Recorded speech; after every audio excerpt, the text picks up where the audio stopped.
Hola, bienvenidas y bienvenidos a esta clase llamada Metabolismo y Suministro Energético, parte 1. Porque parte 1, bueno, ya entenderán que hay varias partes de esta clase. Para comenzar, les invito entonces que analicemos estas imágenes, que es lo que vemos acá abajo. Esto es una suerte de, parece un Pac-Man. ¿Cómo lo relacionamos con este tema? Luego, un animalito que está relacionado con otro. Y luego vemos un cráneo. ¿Qué significará esto? ¿Qué relación tendrán estas imágenes con la clase de hoy? Bueno, les invito a que lo veamos. Antes de ello, quiero presentar entonces cuáles son los aprendizajes esperados. Espero que durante esta clase logremos reconocer los elementos que componen las tramas tróficas. Ahora, ojo, eso suena muy a ecología, ¿cierto? Bueno, por cierto lo es. Pero yo quiero que nos basemos en los elementos que determinan cuáles son las restricciones a la adquisición de energía. Porque aquí hay varios elementos.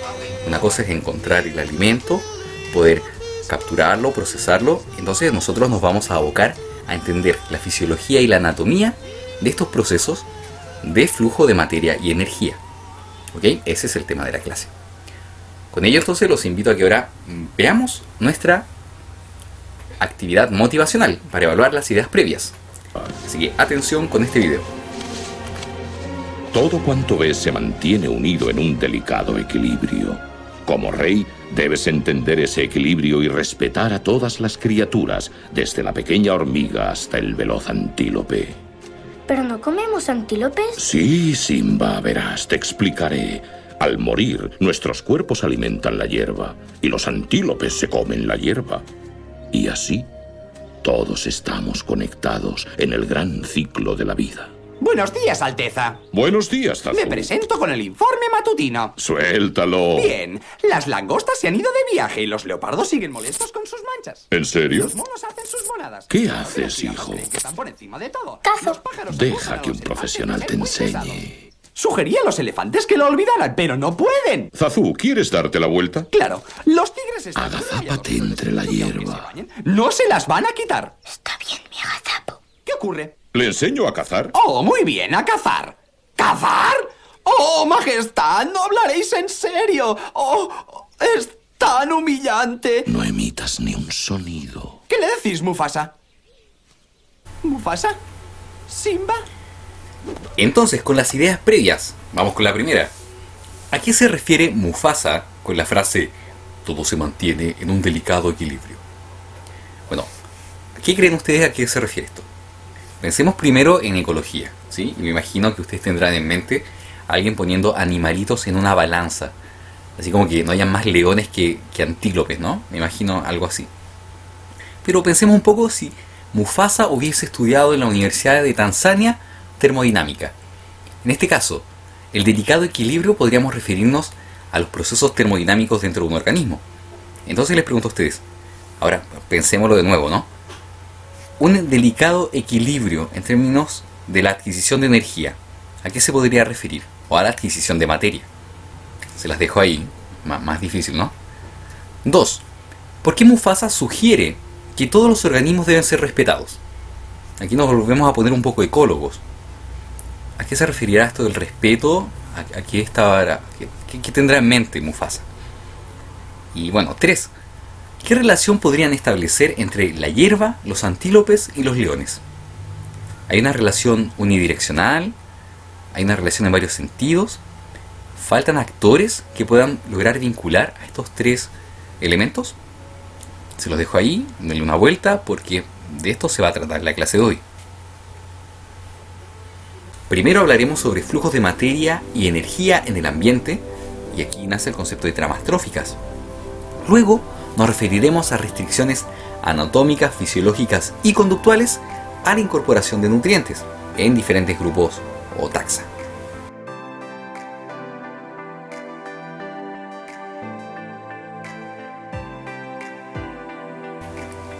Ya, como se habrán dado cuenta, hablaremos sobre relaciones tróficas. Y existe bastante conocimiento, yo creo, de parte de ustedes en torno a este tema. Es decir, pueden reconocer organismos autótrofos, heterótrofos. Algo ustedes saben y estoy seguro.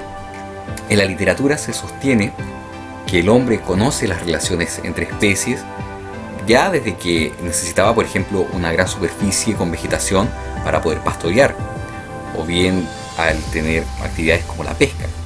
Podían observar relaciones entre presas y depredadores, por ejemplo. Pero formalicemos este conocimiento, ¿les parece?, en un contexto histórico.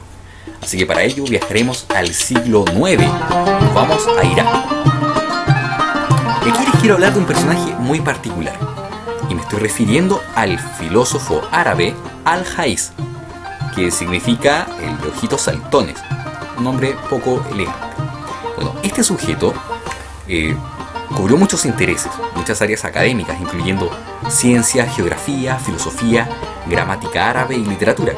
Se cree que produjo cerca de 200 libros durante su vida, pero solo un tercio de ellos ha sobrevivido hasta nuestros días. Uno de sus textos que sobrevive hasta el día de hoy se llama El libro de los animales. En este texto, Al-Jaiz recoge la descripción de 350 especies animales. Además, en él aparecen ilustraciones de ellas. Es interesante destacar que en la elaboración de este texto y otros, Al-Jaiz se nutre de lo que le es informado por beduinos, por viajantes nómades. Así aparecen cosas que son extrañas, como por ejemplo él describe el hecho de que las jirafas son producto de la cruza del camello y las hienas. Esto es extraño, ¿no? Bueno, les quiero hacer un pequeño paréntesis y vamos a viajar rápidamente al siglo XVIII a Chile, específicamente a la séptima región, ya que ahí encontraremos que hay un naturalista chileno que también incorpora ciertos elementos de ficción en los relatos científicos. Fíjense que Molina, quien describe varias especies, por ejemplo el quillay, el espino, él les asigna el nombre científico, es decir, él hace grandes aportes a la sistemática y a la taxonomía en Chile. Sin embargo, tiene algunos relatos controversiales. Molina describe, por ejemplo, que los indios aseguran que en ciertas lagunas de Chile se encuentra un animal llamado el gurubilú, que quiere decir zorro culebra. Y ellos dicen que es la causa por la cual muchos se abstienen a bañarse en ciertas lagunas. Otros dicen que tiene una forma de serpiente con cabeza de zorra. Otros dicen que es circular como un cuero de vaca bien extendido. ¿Usted ha escuchado hablar del cuero? Nosotros lo hemos presenciado, pero... Existe el cuero, existe, de existir existe. Dejando de lado el detalle, este relato nos refleja que en el comienzo de la redacción de textos científicos era muy difícil lograr discernir qué era realidad y qué era una ficción modificada a través de la tradición oral. Volvamos a Irak. Este texto que escribe Al-Jaiz, en el cual menciona 350 especies animales, además señala cosas súper entretenidas, como por ejemplo el hecho de que los elefantes durante la guerra, estamos pensando que peleaban con elefantes, imaginen eso. Cuando peleaban con elefantes, la gente que se trataba de defender ocupaba bolsas con gatos, ya que se pensaba de que estos felinos podrían evocar en los elefantes la imagen de un león. Ya estamos diciendo que en el siglo VIII se mencionaba al león como el rey de la selva. Ahora, ¿qué nos importa especialmente de este texto? Al-Jaiz es quien describe por primera vez una relación trófica. Literalmente, él señala lo siguiente. Él dice que los mosquitos observan a sus presas y conocen instintivamente que ellos poseen sangre que los va a mantener vivos. Así es como que una vez ven el elefante o un hipopótamo, el mosquito se lanza sobre su piel e intenta perforarla para tomar su sangre. Ahora, de la misma forma, algunas especies de mosca, aunque se pueden alimentar de muchas cosas, se alimentan también de mosquitos. Es decir, que no podrían existir animales sin comida y que muchas veces los cazadores pueden ser cazados. Aquí establece de esta manera Al-Jaiz una relación trófica entre tres niveles. Y veamos qué ha pasado en el tiempo. No es sorprendente que las leyes de la termodinámica que habían sido comenzadas a trabajar por físicos en el siglo XIX ahora inspiraran a historiadores naturales para imaginar cómo se establecían relaciones tróficas entre organismos. De esta forma, Lorenzo Camerano, un biólogo italiano, generó el primer diagrama de relaciones tróficas en 1880. Posteriormente, Charles Elton, un ecólogo británico, tiene el crédito por haber publicado en su libro Animal Ecology en 1927 los conceptos de pirámide trófica y de red alimentaria. Ya que entendemos varios conceptos básicos relacionados con la ecología trófica, podremos entonces comenzar a entender qué rol cumple acá la fisiología y la anatomía.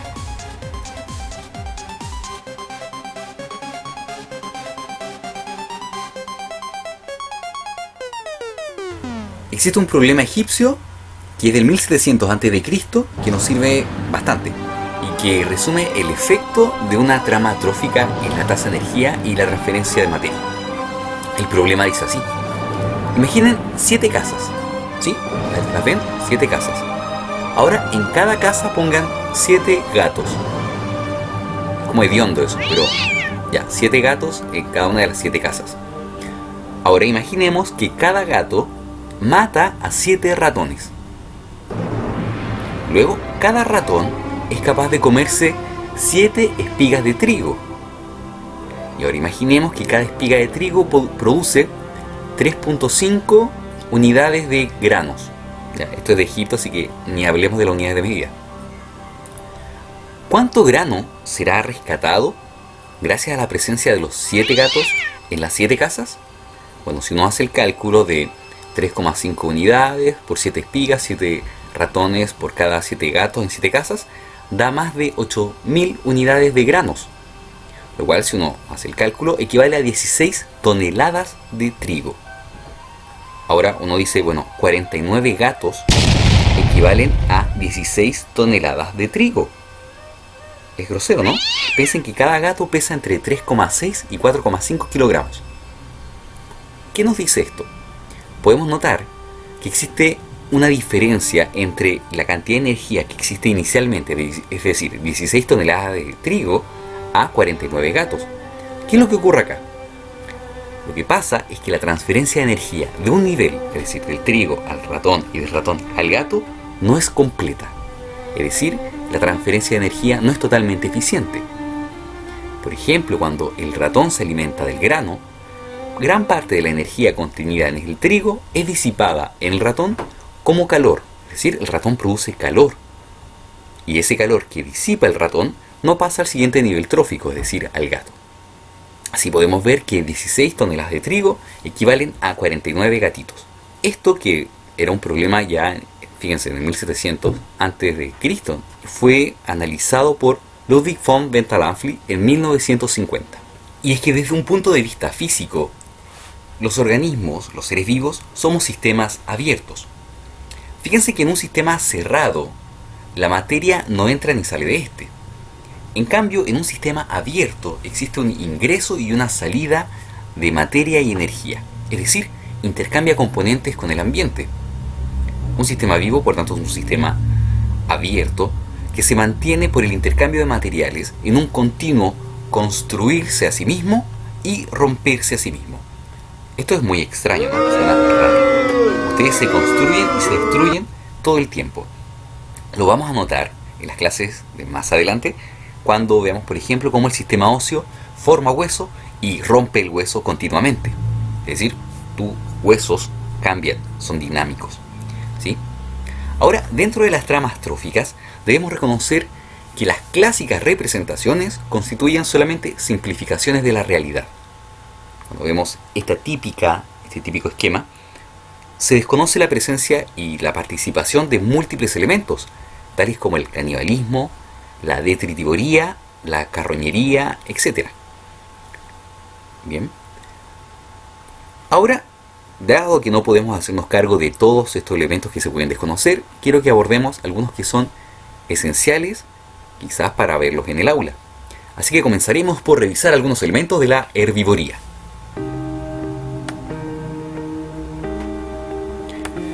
La herbivoría es muy antigua y probablemente surgió poco después de la evolución de las primeras algas multicelulares. Imaginen un sistema acuático, hay una alga en donde se genera un primer organismo que es capaz de alimentarse de ella de manera heterotrófica. La evidencia fósil sugiere que esto ocurre gracias a una carrera armamentista entre macroalgas y sus herbívoros hace unos 540 millones de años atrás, justo en el límite entre el proterozoico y el fanerozoico. Esto de evolución armamentista implica en que dos organismos coevolucionan en donde uno desarrolla estrategias para alimentarse y el otro estrategias para defenderse. Es decir, imagina que el plato de comida del cual te vas a alimentar trata de evitarte y tú también desarrollas estrategias para poder depredarlo. En general, a medida que se desarrolla una defensa en la presa, el depredador desarrolla una contramedida. Por lo tanto, algunas características interesantes surgen rápidamente. Por otra parte, algas planctónicas, es decir, estas que se encuentran flotando en el agua y que son ultra chiquititas, también fueron consumidas en los antiguos océanos. La presencia de organismos filtradores se produce hace 55 millones de años, principalmente los braquiópodos. Estos organismos son algunos, ellos persisten hasta el presente, parecen mejillones bivalvos, pero en realidad tienen una filogenia y una morfología de alimentación muy diferente. Y es que estos organismos filtran el agua con órganos, una suerte de tentáculos llamados los fósforos. Con ello podemos notar que existen múltiples formas de herbivoría. Quizás cuando les hablo de herbivoría ustedes imaginan una vaca pastando, pero filtrar agua de mar y alimentarse del fitoplancton es una forma de herbivoría. Ahora, estas múltiples formas de alimentarse de plantas van a depender de limitaciones fisiológicas y anatómicas de los herbívoros, y también de las armas con las que se defiendan las plantas. Una planta no debe ser vista como un elemento del paisaje que no posee ni fisiología ni anatomía. Ellos también son importantes y para nosotros son muy interesantes, dado que como docentes podemos acceder a ellas al realizar investigación en el aula escolar. Debemos notar que las plantas invierten energía en, por ejemplo, grandes compuestos de carbono que son indigeribles, tales como la lignina, las cuales reducen la digestibilidad de los tejidos de la planta. Estos organismos también pueden asignar nutrientes diferencialmente al desarrollo de estructuras, reduciendo el valor nutricional de estructuras expuestas, lo cual desincentiva a un herbívoro. Imaginemos, por ejemplo, una espina. Otras opciones disponibles para las plantas es el veneno. Y es que las plantas poseen defensas químicas que les permiten evitar ser consumidas. Muchas de estas sustancias son alcaloides, las cuales constituyen moléculas de carbono y nitrógeno que son de mediana a altamente tóxicas, incluso mortales. Ahora, ustedes imaginen que tienen una casa y la quieren defender. ¿Es gratis poner un cerco eléctrico, poner unos perros, alarmas, luces? No. Tal como a ustedes les costaría defender una casa, a las plantas les cuesta defenderse. Por tanto, las defensas de las plantas son energéticamente costosas y ellas podrían afectar incluso de manera negativa la reproducción. Esto porque las plantas deben asignar los recursos para maximizar su supervivencia. Esto ahora se enmarca en algo nuevo que les quiero presentar, que es los trade-off o las reasignaciones, en particular de energía. Imaginemos una situación en donde existe una cantidad de recursos limitada y por tanto se establece un conflicto entre las demandas de los diferentes aspectos de la vida de la planta. Por ejemplo, una cosa es reproducirse, otra es crecer, otra es defenderse. ¿Puedes hacer todo si existen recursos limitantes? La verdad es que no, y esto aplica también para los animales.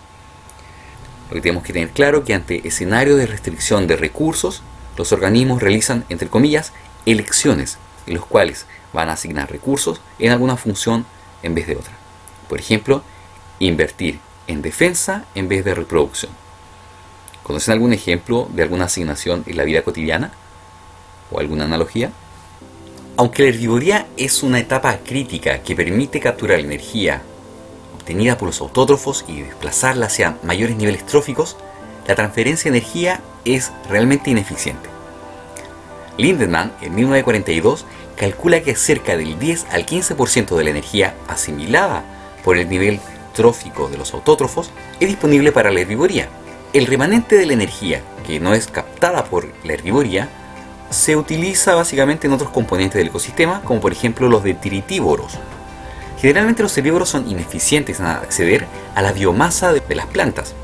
Probablemente se calcula que se logra defoliar el 15% de la materia vegetal anualmente. En ecosistemas terrestres, el exceso de la materia vegetal se pierde en el suelo y puede ser llevada a través de la corriente a ríos e incluso océanos. Si ahora saltamos de los consumidores primarios o herbívoros y nos vamos a una historia de carne. La carnivoría no es un fenómeno reciente. Las conchas probablemente evolucionaron como una forma de disuadir el consumo de herbívoros de cuerpo blandito por los primeros carnívoros. Sin embargo, la capacidad de perforar las conchas lo superaron rápidamente. Así, las perforaciones de los depredadores ocurren en conchas fósiles fechadas ya en el límite entre el precámbrico y el cámbrico, hace aproximadamente 542 millones de años atrás. Curiosamente, en el registro fósil existen muchos ejemplos de interacciones tróficas entre carnívoros y sus presas herbívoras. ¿Ustedes conocen algún ejemplo de carnívoro herbívoro marino? Se los dejo ahí, de tarea. Ahora, no solamente esta es una historia de animales, porque en las plantas terrestres, como por ejemplo las atrapamoscas, también se adoptó la carnivoría. Se plantea que esto surge como una adaptación aparente ante la baja disponibilidad de nutrientes en hábitats soleados y altamente húmedos, así como un pantano. Imagínense un lugar muy pobre en nutrientes. Los animales, por su parte, como artrópodos, son ricos en nitrógeno, y para estas plantas carnívoras, que no pueden obtenerlo desde el ambiente, era su fuente principal. Por otra parte, los carnívoros exitosos deben poseer la capacidad de capturar y consumir presas. Esto requiere características morfológicas, tanto para contenerlas e inteligencia para poder, inteligencia entre comillas, ¿no? Algo que podemos discutir después. Pero deben contar con inteligencia para poder responder adecuadamente a ellas. Las características como dientes afilados, garras, músculos constrictores, púas, mandíbulas, uñas, venenos e incluso bacterias infecciosas son formas en las cuales ellos pueden superar a sus presas herbívoras. Además implica que tienen cerca de un 90% de eficiencia en la asimilación. Es decir, de lo que consumen, aproximadamente el 90% es incorporado en el cuerpo. Contrastémoslo con el 15 a 10% de los herbívoros. A pesar de esta gran ventaja, el ser un carnívoro puede ser una actividad peligrosa. ¿Cómo va a ser peligroso comer carne? Y no me refiero a atorarse con un pedacito de carne, sino que, por ejemplo, es común encontrar en el registro fósil dientes quebrados de carnívoros. Y para muchas especies, quebrarse un diente puede implicar una infección posiblemente letal. Otras especies, como los tiburones, vamos a ver en breve, son capaces de regenerar corridas de dientes completas, aunque esto implica un costo para sí mismo. ¿Qué es primero, el huevo o la gallina? ¿Qué es primero, el mamífero herbívoro o carnívoro? Respecto a esta pregunta, estudios filogenéticos de microbios presentes en los intestinos de mamíferos sugieren que la carnivoría en los mamíferos fue más temprana que la herbivoría, es decir, la herbivoría evolucionó más recientemente, porque ello implica una mayor complejidad en los taxa microbianos que existen en los herbívoros. Muchos mamíferos, tales como los rumiantes incluso, son herbívoros obligatorios, o sea, están obligados a comer solamente plantas y no pueden variar mucho su dieta. Y ellos poseen además elaborados y muy complejos sistemas digestivos multicamerados que requieren procesos incluso de fermentación extendidos. Es decir, ser un individuo herbívoro es complejo en términos microbianos y anatómicos, y habría sido más reciente que la carnivoría en mamíferos. Al igual que la herbivoría, la carnivoría establece múltiples modalidades. En este caso, una particularidad puede estar determinada por la capacidad de censar la presencia de la presa, su captura y su procesamiento. Es decir, un animal carnívoro debe capturar la presa. Solo pónganse ustedes en el caso que deban capturar su almuerzo. Complejo, ¿no? Estudios recientes han señalado que los carnívoros se pueden dividir en dos grandes grupos, en función de su dieta, los cuales van a variar en función de los requisitos energéticos y estrategias de alimentación. Por una parte están los carnívoros de cuerpo pequeño, que se alimentan principalmente de presas más pequeñas que ellas. Podríamos imaginar entonces un gato doméstico que caza a un ave. Y especies de cuerpo grande que prefieren presas de su propio tamaño, así como un león capturando un ñu. Si bien los carnívoros del tamaño de un lince, así imaginan como un gato grandote, o un poco más grandes, pueden obtener una mayor ingesta de energía al cambiar a una presa más grande, la dificultad de atraparla y someterla significa que un especialista en presas grandes gastaría el doble de energía que un especialista en presas pequeñas de tamaño corporal equivalente. Tras analizar el equilibrio entre ingesta y gasto de energía en diversas especies, algunos estudios han predicho que los carnívoros mamíferos deben tener una masa corporal máxima de 1 tonelada.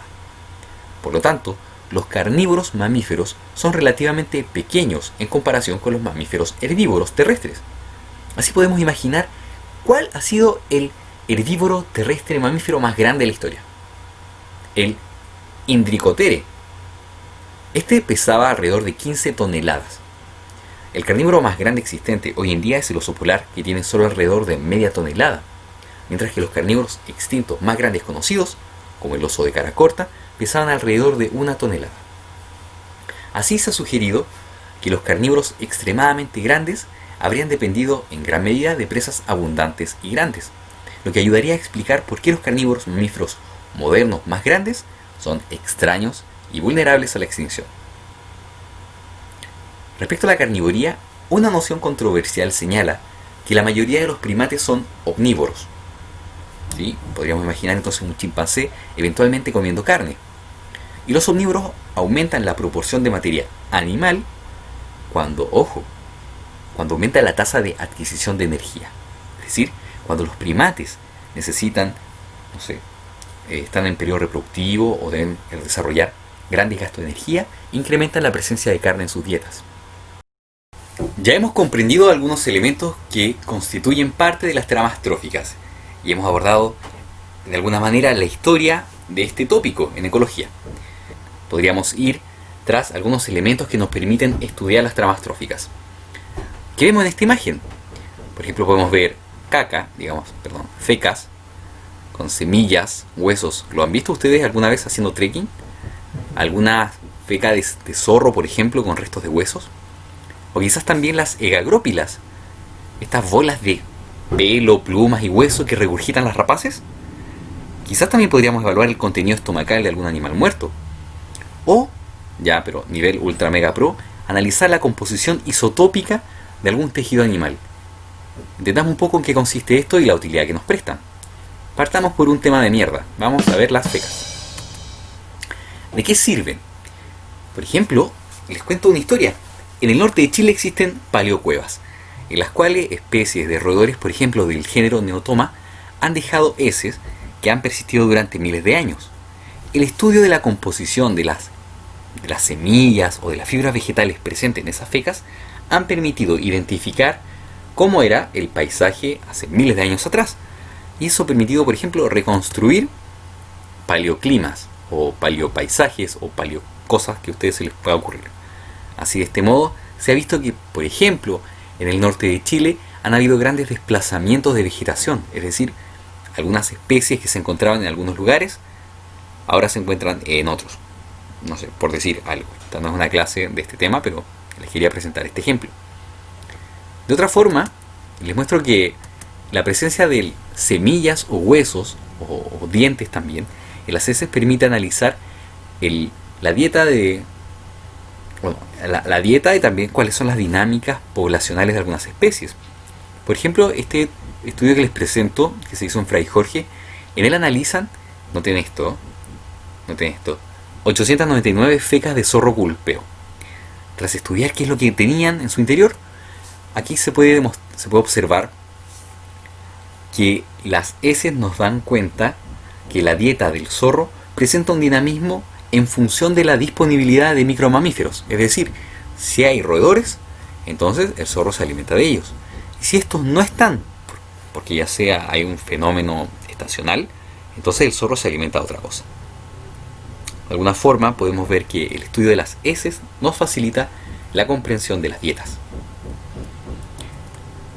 Ahora les quiero mostrar algo que no es tan obvio, y es la ecología isotópica.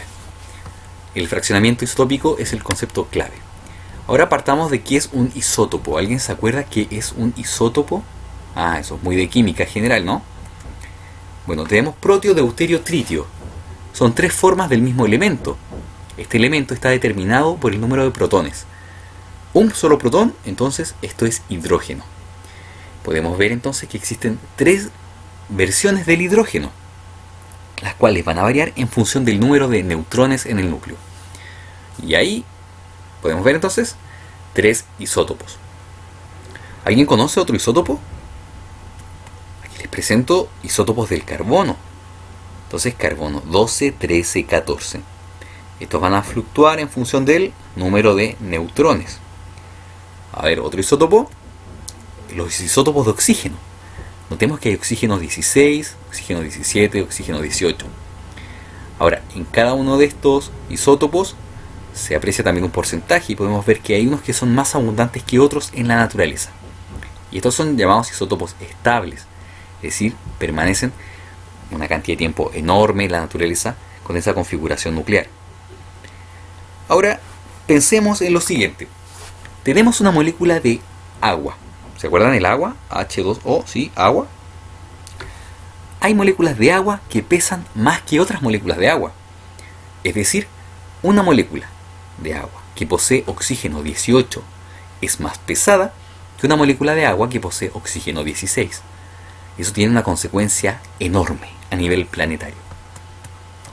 Y es que cuando ocurre la evaporación de grandes fuentes de agua, adivinen qué es lo que se evapora primero. Moléculas que poseen isótopos pesados o moléculas que poseen isótopos livianos.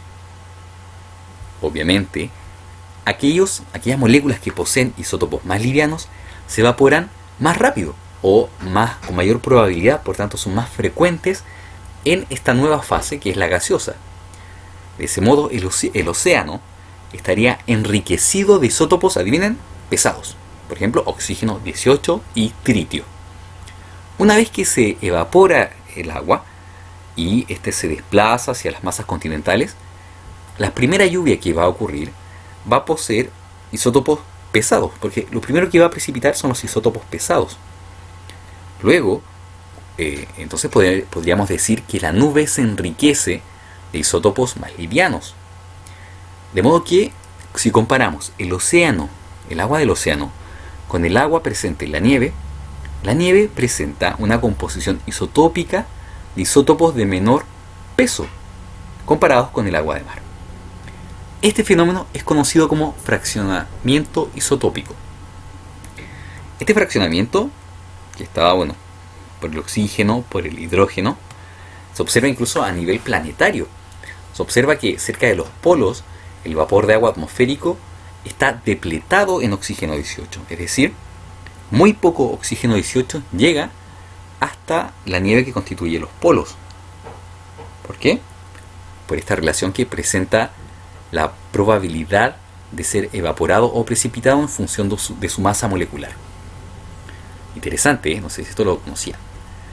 Ahora con esto les vuelo la cabeza. Este fraccionamiento isotópico no solamente existe por estos procesos que son físicos como la evaporación o la condensación. Hay fraccionamiento isotópico en las enzimas.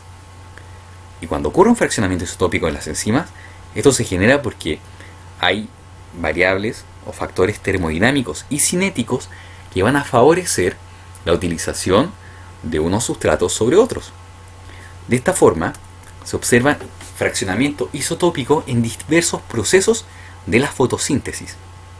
Es decir, que una planta no incorpora todo el carbono. O sea, puede discriminar entre carbono 13 y carbono 14. Así, algunas plantas que poseen un tipo de metabolismo se enriquecen en carbono 14 o bien en carbono 13. También existe un fraccionamiento fisiológico, fraccionamiento isotópico a nivel fisiológico, respecto a la alimentación. También respecto a las fuentes de alimentación, por ejemplo, alimentos que provienen del océano tienen diferente composición isotópica que alimentos que provienen de la Tierra. Además existe un fraccionamiento isotópico que se observa en el nitrógeno. Mientras mayor es el nivel trófico del animal, existe entre un 2 a un 6% de mayor enriquecimiento en nitrógeno 15. Es decir, si yo tomo una muestra de un tejido animal y analizo la composición de carbono y de nitrógeno, yo podría establecer cuál es la posición trófica de este organismo y cuál es la contribución de recursos marinos en su dieta. ¿Qué les parece? Así podremos ver que en el eje de la abscisa, donde está el delta de carbono 13, podríamos analizar la presencia de plantas de metabolismo C3 o C4, o bien el aporte de recursos marinos a la dieta. Y en la ordenada, que es delta nitrógeno 15, podemos ver cuál es la posición trófica, en donde los carnívoros que incorporan una mayor cantidad de proteína a su dieta de aminoácidos, se presenta en un nivel superior. Esta es una muy elegante manera de determinar la posición trófica de un organismo. No solo presenta utilidades para la ecología. Fíjense que esto que les muestro es un estudio isotópico del consumo de recursos marinos y terrestres en la prehistoria del desierto de Atacama. Entonces podemos ver en este primer gráfico de la derecha cómo se ubican individuos en función del delta nitrógeno 15 y el delta carbono 13. Y podemos asociar entonces estos individuos, que son seres humanos, a un tipo de dieta. Por ejemplo, el consumo de mamíferos marinos o plantas del tipo C4, como es el maíz, o plantas C3, como son las calabazas. Interesante, ¿eh? Y muy útil.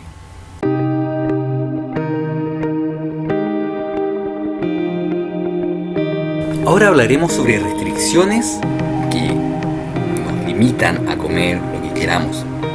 Lo que les presento en esta imagen es el arquetípico sistema digestivo de un vertebrado, compuesto por una boca, un tracto, podemos ver el estómago, ¿cierto?, el intestino, y esto que vemos acá son glándulas. Glándulas que ya conocimos en su función. ¿Las conocimos? Sí, ahí escucho un mudo, sí. Y bueno, ahora, ¿esta es la única forma de sistema digestivo que existe? No. Habíamos visto, espero que hayan visto en zoología, que los nidarios, por ejemplo, poseen una cavidad gastrovascular, es decir, una única zona de ingreso y salida para el alimento. O bien, analizando los parazoos, existían los poríferos, quienes presentaban un sistema canalicular a través del cual conducían el agua de mar impulsado por sus coanocitos, ¿se acuerdan? Y estos coanocitos lograban captar el alimento. Bueno, hay una gran diversidad, una gran diversidad. Enfoquémonos un poco entonces en el modelo vertebrado, ya que no nos vamos a volver locos viendo toda la diversidad que existe. Y para comenzar entonces les muestro esto. Y les pregunto a ustedes, ¿con qué comerían cada cosa? ¿Podrían hacer una suerte de, con esto comería esta otra cosa? Yo no me tomaría un jugo con palitos chinos, a menos que tome con los palitos del vaso, a riesgo que se me caiga, y apuesto que eso va a pasar.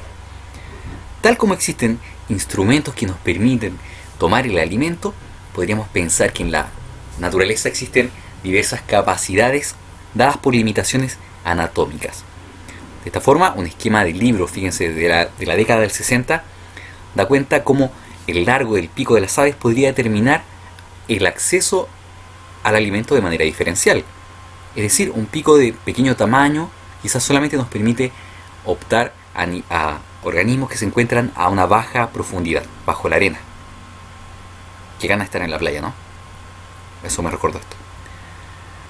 De la misma forma podríamos pensar qué diversidad de picos existe en la naturaleza y podrían estos o no estar asociados a la alimentación. Con ello les pregunto, ¿qué comerá una garza grande? ¿Qué comerá una garza grande? Vemos su pico y podríamos pensar comer peces, ¿no? ¿Ustedes dirían peces? Bueno, veamos qué come una garza grande. Atención con el video. ¿Qué es esto que hay ahí? ¿Lo ven?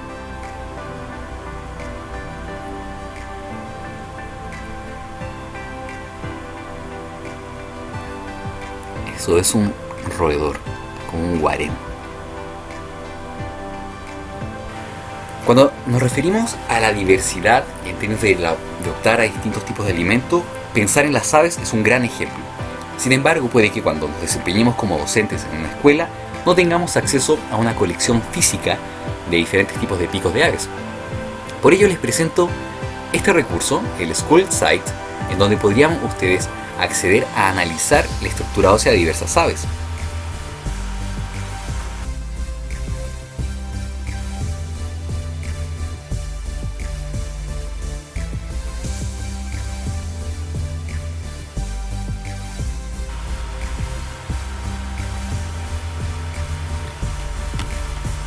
Les presento un cráneo de humano. Hoy nos vamos a enfocar en la mandíbula. Podemos ver que la mandíbula tiene este ángulo que vemos acá abajo y posee un cóndilo, que es un sitio de articulación posterior, y posee un proceso coronoide anterior. Además, como lo vemos habitualmente, el cráneo es bastante liso y no presenta crestas asociadas. O sea, el cráneo no es como esto que le estoy dibujando ahora, sino que es bastante liso. ¿Por qué les muestro esto? El cráneo y la mandíbula nos da pistas sobre qué es lo que come un animal. Por ejemplo, yo puedo observar el cráneo del ser humano y podría en base a ello decir que no presenta una mordida poderosa. ¿Cómo podemos deducir este tipo de situaciones? Les invito a que comparemos estos animales. Vamos del zorro hasta el ciervo. Podemos notar que sus cráneos son distintos al del ser humano, tanto en la fórmula dental, en la forma de los dientes y también en los puntos de inserción de músculos asociados a la mordida. Tenemos que tener en mente que un músculo consiste en una estructura con una capacidad contráctil que está mediada por el sistema nervioso, ¿recuerdan? Somático, o bien el autónomo, en este caso somático, dado que la mordida es voluntaria y está mediada por la conciencia. Este músculo presenta puntos de inserción que van desde el cráneo hasta la mandíbula. Cuando un músculo presenta grandes zonas de inserción, entonces este músculo puede afirmarse firmemente y con ello traccionar. Por ejemplo, si analizamos el caso del ser humano, tenemos que el músculo temporal, ahí pueden ver, y el macetero prestan inserción tanto en el cráneo como en la mandíbula y permiten ejercer la mordida. Estos no son los únicos músculos asociados, pero son los principales en términos de hablar de la fuerza de mordedura y de mantener una mordedura constante en el tiempo. Y aquí vemos los puntos de inserción. Tanto el temporal como el macetero van a tener puntos de inserción en el proceso coronoides, así como en el ángulo inferior de la mandíbula. Podemos notar entonces que el músculo temporal, que podemos ver que se extiende por encima de la oreja, presta inserción en el proceso coronoides. En cambio, el músculo macetero presenta inserción en el ángulo de la mandíbula. Ahora imaginemos cómo sería un ser humano con una mandíbula distinta. Presentaría entonces este individuo puntos de inserción diferenciales. Pero no vamos a deformar un ser humano, sino que los invito a que analicemos cómo es el esqueleto, el cráneo, de un perro y de un caballo. El perro presenta una mordedura fuerte, ¿cierto? Con el cual lograría atrapar una presa y potencialmente matarla. Esta mordedura potente está dada por una gran zona de inserción del músculo temporal, dada la presencia de una cresta sagital. Entonces ven, tremendo músculo unido a esta cresta y que luego presta inserción en el proceso coronoides. El caballo, por otra parte, no vive de matar pasto. Bueno, quizás lo matan, yo creo que no lo mata. Tampoco anda mordiéndole en el cuello a nadie. El caballo debe morder, ¿cierto? Masticar continuamente la hierba. Por tanto, él debería tener una tolerancia a la fatiga y tener la capacidad de morder continuamente en el tiempo. Para ello no necesita un músculo temporal con una gran zona de inserción a nivel del cráneo, sino que basta un músculo macetero con un gran punto de inserción en la mandíbula, es decir, un gran ángulo de la mandíbula. ¿Notan las diferencias? Evidente. Cuando hablamos de las restricciones anatómicas, tenemos que mirarnos los dientes. Así que vamos a sonreírle a toda la diversidad. Y les cuento que los dientes a través de los vertebrados, los dientes se encuentran en todos los vertebrados, pero los dientes de los mamíferos tienden a tener más cúspides y son generalmente más complejos, mientras que los dientes de los peces y los reptiles tienden a ser mayores en número, pero más simples. Entre los mamíferos, los molares más simples son de los animales carnívoros, mientras que de las especies que se alimentan de plantas, como por ejemplo un oso panda, tienen una topografía de la corona más compleja, es decir, la parte superior del diente es más compleja en los herbívoros. También los mamíferos poseen una limitada capacidad de renovación de los dientes y solo pocos grupos de mamíferos son capaces de desarrollar nuevos molares posteriormente. Por ejemplo, los wallaby, estos son marsupiales, son capaces de renovar sus molares. Sería genial, ¿no? Y no habrían dentistas si tuviésemos esa capacidad nosotros. Hablemos un poco de bocas, comer y tomar alimento. En los mamíferos ungulados, a menudo han desarrollado coronas de dientes altos. Los dientes de corona alta son denominados dientes ipsodontos, donde ipso significa alto. Y es que la ipsodoncia es una especialización común en muchos mamíferos herbívoros y se encuentra en artiodáctilos, perisodáctilos, suidos, proboscidios, roedores, ungulados sudamericanos, entre otros grupos. Este rasgo, la ipsodoncia, ha evolucionado independientemente de un diente coronado bajo denominado braquiodonto, en donde braqui significa cortito o corto. Entre estos, el caballo es uno de los ungulados ipsodontes más conocidos. La ipsodoncia se ha descrito como una adaptación al pastoreo. Los pastos son abrasivos para los dientes, ya que contienen fitolitos más que otras plantas. Los fitolitos son partículas inorgánicas de sílice intracelular y se cree que desgastan los dientes. Por lo tanto, los équidos y otros ungulados que se alimentan de vegetación abrasiva desgastan sus coronas de esmalte cada vez más rápido. Otro concepto es la ipselodoncia. Este es un estado más derivado de regeneración dental, el cual se encuentra, por ejemplo, en los incisivos de los roedores, en donde los dientes retienen células troncales en su base y continúan creciendo a través de la vida. Este tipo de diente poseen células en su base que mineralizan al diente continuamente. De esta forma, la ipselodoncia permite la reposición continua de estructuras dentales desgastadas a lo largo de la vida del animal, mientras que incluso los dientes extremadamente ipsodontos son de duración finita. Es decir, un ratón jamás va a perder la capacidad de regeneración de sus incisivos. En cambio, un caballo sí posee una capacidad finita de reposición de las muelas. En otros ámbitos, las glándulas nos permiten procesar el alimento. Y se ha visto que no todos los reptiles poseen glándulas especiales. Y con esto me refiero a la glándula del veneno. Cuando hablamos de glándula, me gustaría que notaran lo siguiente: que todos los mamíferos poseemos glándulas salivales, sublinguales, mandibulares y parótidas. Estos son los tipos de glándulas que todos poseemos. Sin embargo, podríamos pensar que un perro babea mucho, un gato utiliza la saliva también para su higiene. Y es que algunos grupos animales poseen más glándulas salivales. Específicamente, perros y gatos además poseen glándulas salivales en el cigomático, que es este hueso que en otros organismos es conocido como la barra yugal. Y ya que hemos mencionado el cráneo, debo tomar el tema que es la quinesis craneal. Quinesis significa movimiento, y la quinesis craneal se refiere literalmente al movimiento del cráneo, específicamente al movimiento entre la mandíbula superior o maxila y la caja del cerebro. Los cráneos cinéticos caracterizan a la mayoría de los vertebrados.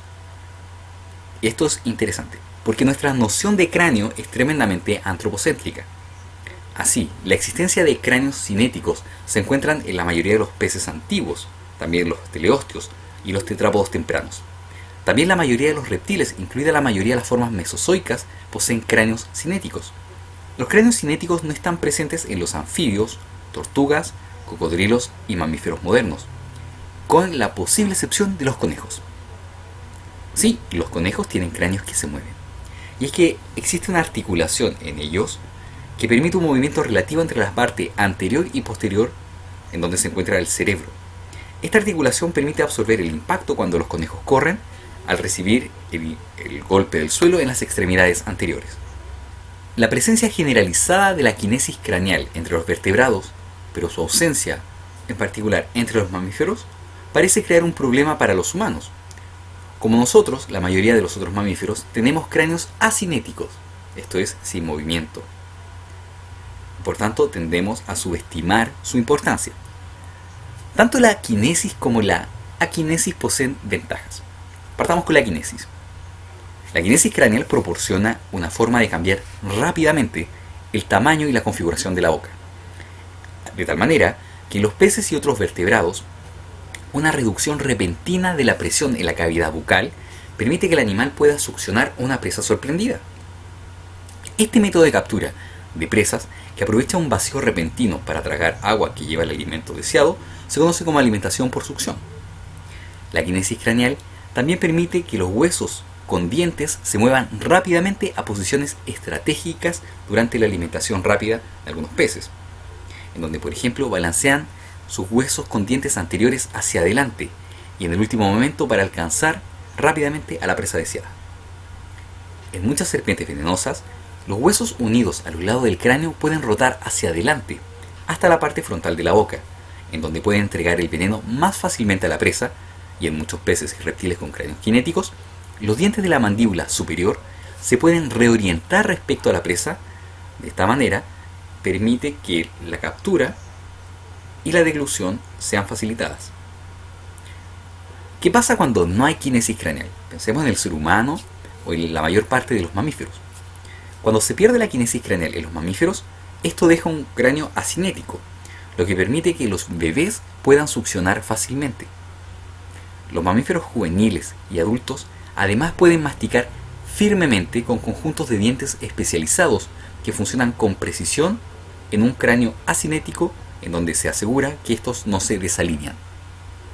Ahora veremos algunas restricciones del tipo fisiológico, es decir, de la función. Cuando la función va a limitar la capacidad de incorporar nutrientes. Pero primero les debo contar una historia. No siempre los organismos tienen acceso a los recursos tróficos, no siempre hay acceso al alimento. Y es que existen diversas limitaciones. Por ejemplo, puede que no haya una disponibilidad espacial, es decir, el ambiente se ha fragmentado. Y por tanto, la distribución de los recursos es parchoso y el organismo no es capaz de acceder al alimento. O bien puede que hayan fluctuaciones del tipo abiótico. Por ejemplo, cierta variabilidad climática que no nos permite ir a comer un fin de semana. Ir al mall a comer un fin de semana. Puede también que exista competencia, la cual limite el acceso al recurso, es decir, dado que el alimento se encuentra distribuido heterogéneamente, existe la posibilidad de dominar el territorio en el cual este se encuentra, de tal manera que debo competir por el acceso a este recurso. Así también la depredación puede ser una limitación al acceso a los recursos tróficos, por cuanto el alimentarme impone poner en la balanza el o como o quizás me comen, por cuanto ir a buscar el alimento puede implicar un riesgo para el individuo. De esta forma podemos ver que el acceso a los recursos tróficos posee una serie de limitaciones que podrían generar estocasticidad o restricción en el acceso al alimento en el tiempo. ¿Qué ocurre con ciertos organismos? Miren, no es lo mismo no comer si soy una serpiente o si soy un zorro. Si soy una serpiente y no como, la verdad es que eso no implica grandes gastos, grandes costos, por cuanto hay una diferencia esencial. Existen algunos organismos llamados endotermos. El endotermo es un organismo capaz de generar calor gracias a una serie de reacciones fisiológicas que vamos a ver en la clase de regulación de la temperatura. Lo que quiero que tengamos claro por ahora es que hay animales que generan calor y la producción de calor es inevitable. Por tanto, la termogénesis implica, tal como se muestra ahí, como una llave que gotea, una pérdida continua de energía. Ustedes cuando descansan y duermen en sus camas, están generando calor. De alguna manera su cuerpo, aunque está inactivo, genera calor y ese calor se pierde y es una forma de perder energía. Entonces imaginemos ahora un endotermo en una situación en la cual no hay acceso a los recursos, ya sea por cualquier motivo. En este escenario se han desarrollado evolutivamente varias estrategias que permiten lidiar con tener un presupuesto de energía limitado y siempre un ítem que gotea, que es la termogénesis. Por ejemplo, los picaflores hacen sopor diario, es decir, un picaflor diariamente puede reducir su temperatura y su metabolismo durante la noche, de modo que cuando posee un alto requerimiento energético, que es durante todo el día, él puede satisfacer esto buscando el néctar de las flores. Sin embargo, en la noche, dado que no es un ave nocturna que pueda desplazarse, navegar en la noche por el espacio, reduce su metabolismo. Esa es una estrategia. Hay otras. Por ejemplo, los murciélagos hacen también una suerte de sopor diario o hacen hibernación dependiendo de la especie.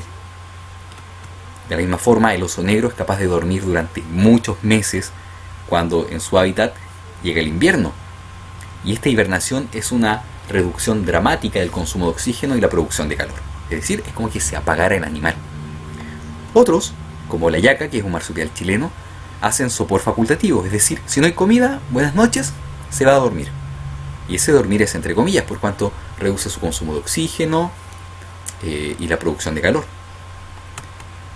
Por tanto, existe una serie de respuestas que permiten lidiar con las condiciones ambientales cuando no hay alimento. Hay un problema, que es el que quiero abordar, y es el de los roedores. Este grupo constituye un caso muy particular, en el cual la reducción de alimento genera respuestas que son paradójicas, es decir, contraintuitivas. Y estas consisten básicamente en el incremento de la actividad conductual, y aquí podemos ver algunos gráficos que nos dan cuenta de ello. Esta imagen presenta un estudio en el cual se observa que animales que han sido privados de alimento presentan mayor actividad conductual respecto a grupos control. En el otro estudio, del otro lado, en otra especie, podemos ver que animales alimentados también con cierta periodicidad presentan, del tipo estocástica, presentan mayor actividad conductual. Así también en otra especie de roedor se observa que el grupo privado de alimento presenta mayor actividad conductual. Es decir, si a un murciélago le quito el alimento, se va a dormir. Si a un picaflor le quitamos el alimento, se va a dormir. En cambio, los roedores presentan una respuesta diferencial a la ausencia del alimento. Es decir, se vuelven hiperactivos. Ahora, ¿cómo se entiende que un organismo responda de una manera paradójica? Existen ciertas hormonas que dan cuenta de la condición nutricional del organismo, las cuales no voy a detallar en esta clase, las vamos a ver en la próxima clase de sistema gastrointestinal. El tema es el siguiente: cuando estas hormonas se encuentran en baja concentración en la circulación sanguínea, el hipotálamo, que era nuestro call center, lo percibe y genera respuestas, las cuales van a modular la ingesta y la conducta de forrajeo.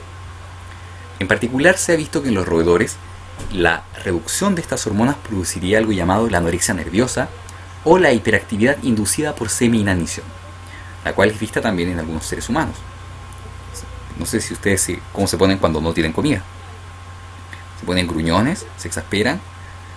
Bueno, cada uno podría responder de manera diferente. Como actividad de cierre, atención con los siguientes elementos. ¿Podría usted elaborar una trama trófica con ellos? Tenemos un mosquito, un halcón peregrino, un vendedor de sopaipillas, un zorzal, una paloma, un gato callejero y usted. ¿Cómo sería una trama trófica con estos elementos? Me gustaría ver si alguien lo puede comentar. Bueno, esperando que haya quedado todo medianamente claro, me despido. Un abrazo a cada una y cada uno de ustedes. Nos vemos en la próxima sesión en vivo. Adiós.